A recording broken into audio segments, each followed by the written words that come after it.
Welcome sa DRS 2.0. Fresh at nagbabagang happenings bang hanap mo? Mga padabarkads man yan o mga trending topics? Pwes, sagutin natin yan.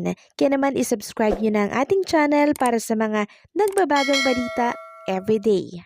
So ayun, welcome back again sa ating YouTube channel mga kadabarkads, and for tonight's video nga pag-uusapan natin ay tungkol sa mga pangyayari sa loob at sa labas ng Itbulaga. Tunahin nga natin itong picture na binahagi po ni Ma'am Fulin Luna Soto sa kanyang Instagram story.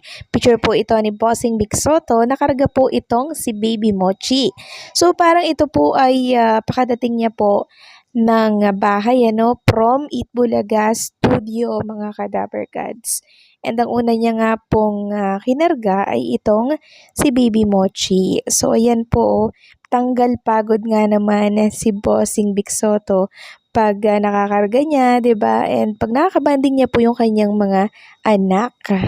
Samantalang kagabi naman po mga kadabarkads, sa pagsalubong po ng De Leon family ng New Year, eto nga po at nagkaroon sila ng parang laro dito. Yung parang nilalaglag nila yung dice. Tapos pag natalo ka, ilalagay mo yung 100 pesos doon sa lagayan po nila. And tingin ko napaka-enjoying ng larong to kasi kasali po si Boss Joey De Leon. So eto po pala yung picture ng De Leon family. Ayan po, buong De Leon family. Although may kulang pa sa mga picture na to mga kadabarkads, pero okay lang yun, at least nagkasama-sama sila. And alam nyo po ba mga kadabarkads, eto po yung handa po nila Boss Joey De Leon sa kanilang bakuran. So may pa-catering po dyan. Ayan po yung mga handa nila, ang dami po. So itong taong 2024 ay mas naging maganda po sa mga dabarkads natin, lalo na po sa TBJ, di ba? And hopefully this 2025 ay mas lalo pong maging maganda at maraming blessings ang makuha po ng Tito Vic and Joey at ng mga dabarkads natin. I-claim na po natin yan para nang sa ganon ay mas marami po nilang mapasaya na mga televiewers and syempre online viewers. Samantalang pag-usapan naman natin ang binahagi ni Samantha Rascal sa kanyang Facebook account kanina. Sabi niya po, new home, then my heart John, Happy New Year. Tapos, picture ito ni Samantha Rascal na parang ang tawag dito, parang naka-blind ito yung picture niya kasi color black Tapos Itbulaga, nagmukha tuloy palaisipan yung picture na yan kung sinong dabarkads yan, di ba? Pero si Samantha Rascal po yan, mga kadabarkads. Samantalang, speaking of New Year, eto nga po at merong mga magbabalik na bagong programa dito sa TV5 na dapat nating abangan ngayong 2025. Sabi nga dito sa post ng Ola, maraming bago ang aabangan sa Kapatid Network sa 2025. May bagong seasons ang Singgaling na magkakaroon ng Celebrity Edition. Masked Singer, Pilipinas hosted pa rin ni Billy Crawford at Imagination hosted by Maha Salvador. Magiging host din si Maha ng News Kapatid Dance reality show na Isayaw Mo. Bibida naman si Andres Mulak sa bagong youth-oriented show na Glow Up. Samantalang bibida si Maha Salvador sa bagong revenge drama series ng TV5 na Athena. Pinaplano na rin ang pagbabalik ng original artista search ng Kapatid Network na Artista Academy na noong 2012 pa ang huling season. So napakarami po pala nating dapat abangan ngayong 2025 na mga bagong programa dito po sa Kapatid Network. So for sure mag-e-enjoy na naman ang mga kapatid supporters and syempre ang mga dabarkads natin na talaga namang all-out support sa TV5.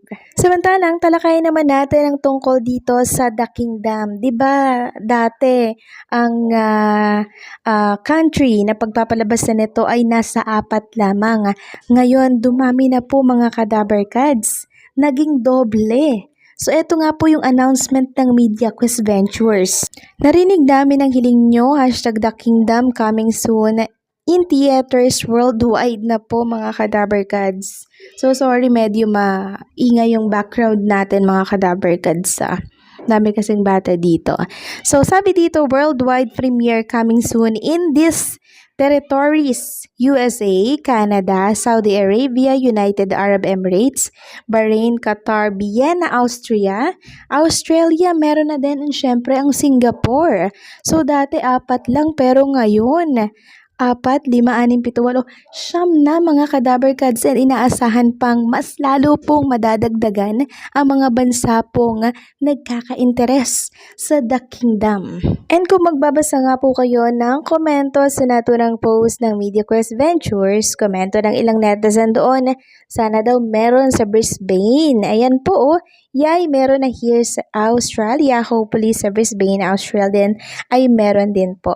So talaga naman pong parami ang mga nagkakagusto na mapanood at masaksihan po nila ang napakagandang kwento ng The Kingdom. Talaga naman pong nakakatuwa yung mga comment ng mga netizen na nakapanood ng The Kingdom. Kasi napakalalim po ng kwentong ito. Hindi siya basta-basta yung ordinaryong kwento lang na putyo-putyo, di ba?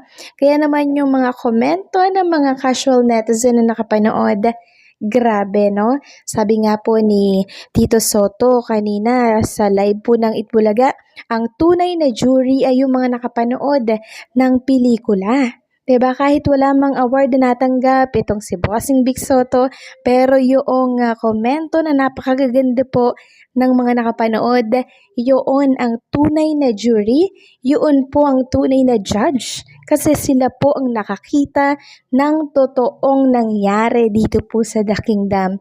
Talagang pang-international, talagang pang-worldwide, world class ang The Kingdom. And nakakatuwa lang. And sana nga po hopefully magkaroon ng part 2 itong The Kingdom. And kanina nga po mga Kadaver Cats sa live ng Itbulaga, parang nagpapahaging or nagpapasimple, no, ito nga si Bossing Big Soto na magkakaroon ng part 2 itong The Kingdom.